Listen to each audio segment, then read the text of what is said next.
오늘 우리가 읽은 에스더 3장 8절에서 11절 이 말씀에 대한 제목은 감추어져 있는 하나님의 역사.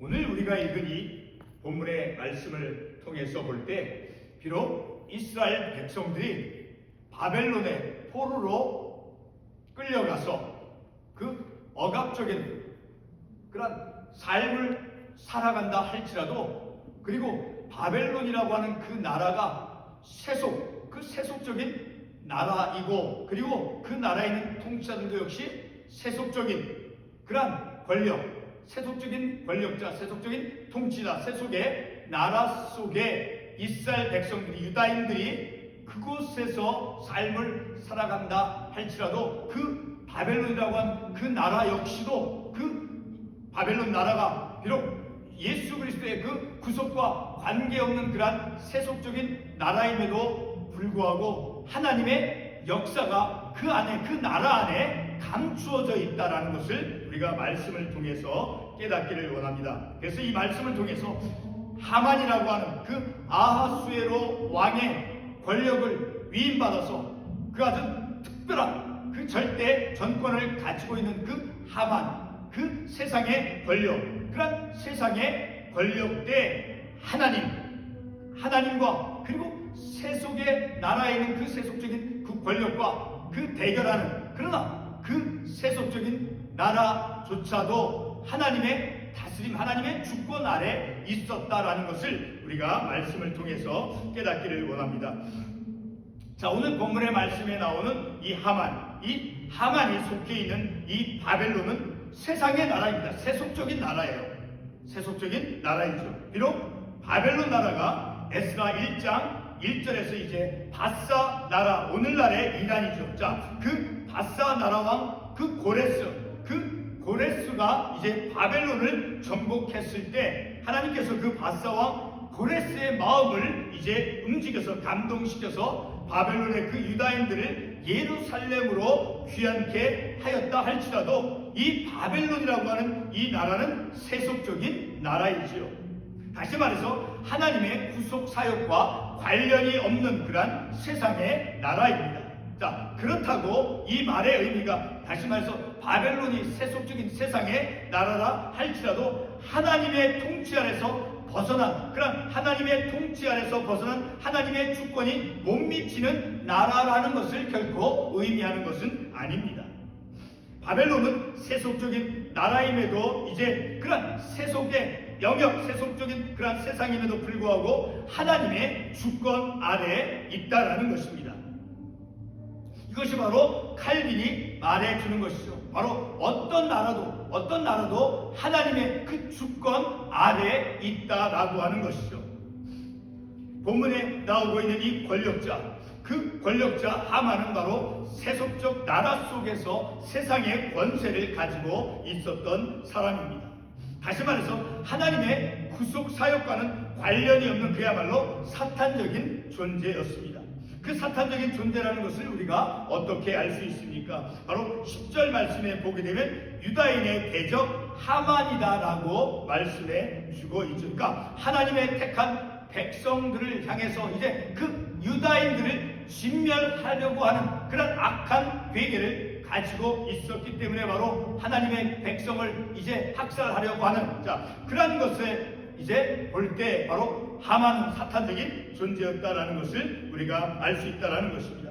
본문 3장 9절 말씀이 우리에게 단서를 주고 있죠. 3장 9절 말씀에 보게 되면 왕이 옳게 여기시거든 조선을 내려서 그들을 진멸하소서. 하나님의 백성, 그 하나님의 백성들을 진멸하려고 하는 그런 악한 하만의 의도, 그 계획들, 자, 그런 것을 통해서 볼 때 하나님을 대적하는, 하나님의 백성을 대적하고 하나님을 대적하는 그런 행위가 곧 사탄적인 모습이다라는 것을 우리가 말씀을 통해서 알 수 있게 되어지죠. 오늘 우리가 읽은 이 본문 8절과 이 9절 말씀에서 하만은 아하수에로 왕에게 이제 그 유다인들이 아하수에로 왕에게 말을 합니다. 자, 유다인들이 바벨론에서 흩어져 삶을 살아가는데 그 유다인들이 왕의 법률을 지키지 않는다라는 것을 이 하만이 아하수에로 왕에게 말을 합니다. 에레미야 29장 7절 말씀에 의하면 이스라엘 백성들이 비록 바벨론의 포로로 잡혀가 있었다 할지라도 이스라엘 사람 유다인들이 그 바벨론 이방 나라 속에서 무법한 그런 삶을 사는 사람들이 결코 아니다라는 것을 에레미야 29장에 있는 말씀을 통해서 알 수 있어요. 에레미야 29장 7절의 말씀을 보게 되면 너희는 내가 사로잡혀 가게 한 그 성읍의 평안을 구하고 그를 위하여 여호와께 기도하라. 이는 그 성읍이 평안함으로 너희도 평안할 것이라. 자, 이런 말씀을 통해서 볼 때 비록 유다인들이 바벨론의 포로로 가서 삶을 살았다 할지라도 결코 그들은 무법한 자로서 삶을 결코 살지 아니했다라는 것을 우리가 이 말씀을 통해서 알 수 있게 되어지죠. 자, 이런데 하만은 바로 왕에게 이스라엘 백성들, 자, 그들은 이제 이 바벨론 나라에서 흩어져서 삶을 살면서 이제 왕의 법률을 지키지 아니하면서 삶을 산다라고 거짓되게 말하고 있는 그런 모습을 볼 수 있죠. 자, 이렇게 왕의 법률을 지키지 않는다라는 것을 이제 하만이 거짓되게 아하수에로 왕에게 주장하고 있어요. 바로 그런 것을 그렇게 이스라엘 백성들이 유다인들이 바벨론에서 무법하게 삶을 살아가는 그것을 용납하는 것이 이제 왕에게 무익합니다라고 거짓된 사실을 이제 왕에게 말하고 있는 모습을 볼 수 있죠. 그래서 바벨론에 와 있는 그 유다인들이 다 진멸해야 한다라고 하만이 아하수에로 왕에게 이제 주장하고 있는 것이죠. 자, 그 말씀 제가 인용을 해서 읽겠습니다. 왕의 법률을 지키지 아니하오니 용납하는 것이 왕에게 무익하나이다. 왕이 옳게 여기시거든 조서를 내려 그들을 진멸하소서. 이렇게 거짓되게 이제 왕에게 아하수에로 왕에게 거짓되게 말하여서 유다인들을 진멸하려고 하는 그런 악한 계획을 세우고 있는 하만의 모습을 볼 수 있죠. 자, 이와 같은 악의적인 하만의 모습을 통해서 바로 사탄의 속성을 볼 수 있는 것이죠. 그리고 뿐만 아니라 에스더 3장 13절 말씀에서도 이렇게 말씀하고 있죠. 모든 유다인을 젊은이, 늙은이, 어린이, 여인 모두를 죽이라. 라는 그 유다인들을 진멸하라고 하는 그런 하만의 주장을 통해서 바로 사탄적인 속성을 우리가 볼 수 있는 것이죠. 하만이 사탄적이다라고 우리가 말할 수 있는 것은 바로 불의한 권력자 그 하만이 바벨론이라고 하는 그 세상에서 세속의 권력을 가지고 하나님의 백성을 죽이려는 그런 시도를 하는 것을 통해서 우리가 그렇게 이해할 수가 있는 것이죠. 요한복음 10장 10절 말씀에서 다음과 같은 말씀이 있습니다. 도둑이 오는 것은 도둑질하고 죽이고 멸망시키려는 것뿐이요 내가 온 것은 양으로 생명을 얻게 하고 더 풍성히 얻게 하려 하는 것이다. 자, 요한복음 1권 20장 10절 말씀해 보게 되면 도둑이 어떤 모습입니까? 바로 도둑이 오는 것은 도둑질하고 죽이고 멸망시키려는다라고 하는 것. 죽이고 멸망시키기 위해서 바로 이와 같이 바로 이 본문의 하만은 바로 바벨론에 끌려온 그 유다인들을 죽이고 멸망시키려 했던 그런 도둑인 것입니다. 그러나 하만은 그런 도둑의 차원을 넘어서 유다인들의 그 하나님과의 관계를 파괴시키려는 그런 사탄의 본질을 가지고 있었습니다. 하나님과의 그 관계를 파괴시키려고 하는 그런 유다인 학살의 그 파괴적인 힘을 가진 하만은 바벨론 나라의 그 힘, 권력을 가진 권력자였습니다. 종교개혁자 존 칼빈에 따르면 국가는 그리스도의 주권이 실현되는 장이 되어야 하고 그리고 국가의 기원은 하나님의 창조 질서 속에 속한다라고 말하였죠. 다시 말해서 국가가 만들어진 것은 바로 인간의 타락으로 인해서 하나님께서 인간 사회의 질서를 유지하기 위해서 세우신 하나님의 섭리적인 기구다라고 이제 존 칼빈은 국가에 대해서 그렇게 말씀을 했죠. 자, 그러나 오늘 본문 가운데 나오는 국가 그 바벨론은 바로 세속 통치자와 불의한 권력자 하만 아래에 놓여져 있었습니다. 그럼에도 우리는 아하수에로 왕과 불의한 권력자 하만에 의해서 바벨론 국가가 이어져 나간 그 현실 속에서 하나님의 숨겨진 역사를 우리가 볼 수 있어야 하는 것입니다. 그 숨겨진 역사는 모르드게와 에스더 그리고 유다인 에스더 모르드게 자 그들과 그리고 불의한 세속의 그 권력자 하만과의 대결을 통해서 우리가 하나님의 그 숨겨진 역사, 감추어진 하나님의 역사를 우리가 볼 수 있는 것입니다. 아하수에로 왕으로부터 하만이 부여받은 그 권력은 절대 권력이었습니다. 본문 11절 말씀에서 아하수에로 왕이 이제 자신의 반지를 빼어서 하만에게 준 것, 그것이 증명해 주는 것이죠. 하만이 가진 그 불의한 계획과 그리고 아하수에로 왕으로부터 부여받은 그 절대 전권은 바로 바벨론에 흩어져 삶을 살아가는 유다인들의 그 신앙과 그리고 유다인들의 그 삶의 그들의 생명의 위협으로 다가온 것이죠. 에스더 3장 12절 말씀에서 보게 되면 하만이 그 왕의 이름으로 한 조서를 작성합니다. 그 내용이 13절에서 말씀해 주고 있죠. 13절을 제가 읽겠습니다. 모든 유다인을 젊은이 늙은이 어린이 여인들을 막론하고 죽이고 도륙하고 진멸하고 또 그 재산을 탈취하라 라고 하는 이 조서의 내용이죠. 자, 이런 것을 통해서 볼 때 바로 하만이 유다인들을 향해서 그 대적하고 그 하만이 유다인들을 진멸하려고 하는 그런 계획, 그런 것을 통해서 볼 때 유다인들의 그 생명의 위협으로 다가왔다라는 것입니다. 참으로 끔찍한 학살을 드러내는 조서인 것이죠. 그리고 불의한 권력자 하만이 얼마나 악한가를 드러내주고 있는 것입니다. 이 지점에서 우리는 바벨론에 흩어져 있는 그 모든 유다인들과 그리고 모르드게 그리고 에스더가 직면한 영적인 상황 가운데서 숨어 계신 하나님의 역사를 우리가 볼 수 있어야 하는 것입니다. 그 이유는 바벨론이라고 하는 한 국가와 그리고 그 안에 있는 통치자들이 이제 자신들의 악한 힘과 권력으로 유다인들을 이제 위협하고 억압을 한다 할지라도 여전히 세속의 국가도 하나님의 주권하에 있기 때문이다라는 것이죠. 바로 어떤 나라도 하나님의 그 주권 아래 있다라는 그런 존 칼빈이 주장한 그런 사실을 우리가 이런 말씀을 통해서 또한 우리가 깨달을 수 있는 것이죠. 그러나 하나님의 주권 아래 있어도 이제 바벨론과 같은 그런 세속 국가는 그리스도의 구속 사역과는 관련이 없는 그런 세속적인 국가라고 존 칼빈은 말하였습니다.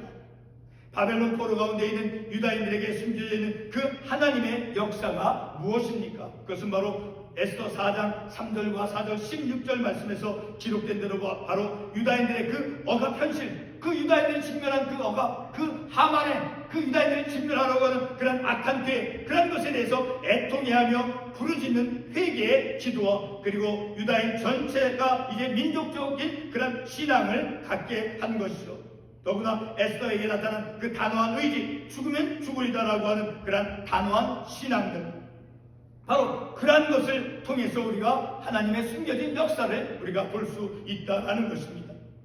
뿐만 아니라 에스더로 하여금 왕에게 나아가서 자기 민족을 위해서 간구하도록 한 것, 그런 것 모두가 바로 하나님의 숨어있던 그런 감추어진 그런 역사다라는 것을 우리가 말씀을 통해서 알 수 있는 것이죠. 에스더는 에스더 7장 3절과 4절 말씀에서 아하수에로 왕에게 이제 자신과 자기 민족의 목숨을 구해줄 것을 간청합니다. 그 말씀 제가 읽어보겠습니다. 내 소청대로 내 생명을 내게 주시고 내 요구대로 내 민족을 내게 주소서. 나와 내 민족이 팔려서 죽임과 도륙함과 진멸을 당하게 되었나이다 라고 에스더가 왕에게 나아가서 간청하였습니다. 왕후 에스더는 이제 아하수에로 왕에게 유다인의 고통과 그 위험의 현실에 대해서 이제 간청을 하고, 그리고 이어서 에스더 7장 6절에서 대적과 원수가 하만이다라는 것을 폭로합니다. 성도 여러분, 이 모든 회개, 기도와 그리고 민족적인 신앙, 그리고 왕에게 가서 호소하는 것, 그 모든 일어나는 것이 바로 숨어있는 하나님의 역사의 모습인 것입니다. 오늘 우리가 상고한 본문의 말씀을 통해서 세속 국가와 그리고 불의한 권력자 하만 아래서 하나님의 주권의 행위가 어떻게 드러났습니까? 바로 하나님의 감추어진 역사로 나타났죠. 그것은 바로 에스더가 아하수에로 왕에게 내 생명과 내 민족을 내 자신에게 달라고 그렇게 간청을 하는 것을 통해서 우리가 볼 수 있죠. 그리고 4장 8절에서도 유다인을 진멸하라고 그렇게 꾸민 조서를 통해서 이제 아하수에로 왕에게 나아가서 그 유다인 그 민족을 위해서 내 민족 내 형제를 내게 주소서 라고 간청을 한 것, 그것은 바로 모르드게가 에스더에게 지시하는 것이죠. 에스더에게 가서 왕에게 가서 내 민족 내 형제를 이제 내게 주소서라고 간청하도록 한 것. 이런 간청이 바로 유다인들이 그 하만의 그 불의한 부패한 억압된 그 유다인들을 진멸하려고 하는 그런 악한 그 의도 아래서 이제 유다인들이 저항한 모습인 것이죠. 바로 불의한 권력자를 대항한 저항의 모습이죠. 이런 저항 속에서 하나님의 백성 유다인이 지켜지고 그리고 살아남도록 하나님께서는 에스더를 사용하시고 그리고 하나님께서는 모르드게를 사용한 것입니다. 이와 같이 하나님께서 사람을 통해서 에스더를 통해서 그리고 모르드게를 통해서 모든 유다인 전 민족이 민족적인 신앙을 가지고 왕에게 간청하고 그리고 울부짖으며 회개하며 기도한 그런 것을 통해서 바로 하나님의 숨겨져 있는 역사가 어떠한 것인가를 우리가 말씀을 통해서 알 수 있는 것이 바로 하나님의 그 주권이 역사하는 모습, 그 모습을 우리가 어디서 어떻게 바라볼 수 있습니까? 유다인들이 모르드게와 에스더는 죽으면 죽으리다라고 하는 단호한 신앙을 가지고 왕에게 내 생명, 내 민족, 내 형제를 내게 주소라고 간청한 그런 간청한 모습을 통해서 바로 하나님의 숨겨진 역사가 무엇인가를 우리가 말씀을 통해서 알 수 있게 되어지죠.